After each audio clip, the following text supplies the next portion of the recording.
আসসালামু আলাইকুম। আমার হাতে যে ফোনটি দেখতে পাচ্ছেন এটি হচ্ছে আইটেল ব্র্যান্ডের একটি ফোন। আর ফোনটির সমস্যা একটু যদি আপনাদেরকে দেখাই, দেখুন পাওয়ার সাপ্লাই কানেক্ট করার পর অটো রিডিং 19 এবং ডিসপ্লে এবং কিপ্যাডের লাইট অটোমেটিকলি জ্বলে আসে কোনো প্রকারের বাটন প্রেস করা ছাড়াই। তো এইরকম সমস্যাগুলি যেভাবে ফাইন্ড আউট করবেন আমি স্টেপ বাই স্টেপ দেখিয়ে দিচ্ছি। বিশেষ করে নতুন টেকনিশিয়ান ভাইদের জন্য খুব কাজে আসবে। ভিডিওটি স্কিপ না করে দেখবেন ইনশাআল্লাহ। তো ফার্স্ট টাইম যে কাজটি আমরা করব, সিপিইউ আইসিটিকে হালকা একটু পেস্ট দিয়ে সুন্দরভাবে হিট করে রিহট করে দেখব। যদি কাজ না হয় সেই ক্ষেত্রে দ্বিতীয় স্টেপে সিপিইউ আইসিটি উঠিয়ে সুন্দরভাবে রিভলিং করতে হবে।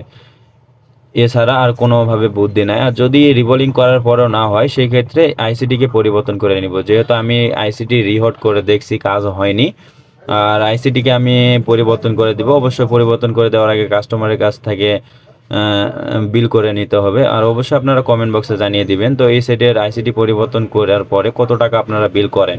এখনও যারা আমাদের নিয়মিত ভিডিওগুলো দেখছেন বাট চ্যানেলটিকে সাবস্ক্রাইব করেননি, অবশ্যই চ্যানেলটি সাবস্ক্রাইব করে দিবেন। অ্যান্ড ভিডিওটি যদি ভালো লাগে লাইক কমেন্ট শেয়ার। নিয়মিত ভিডিও পেতে আমাদের ফেসবুক পেজের সঙ্গেই থাকবেন। ধন্যবাদ।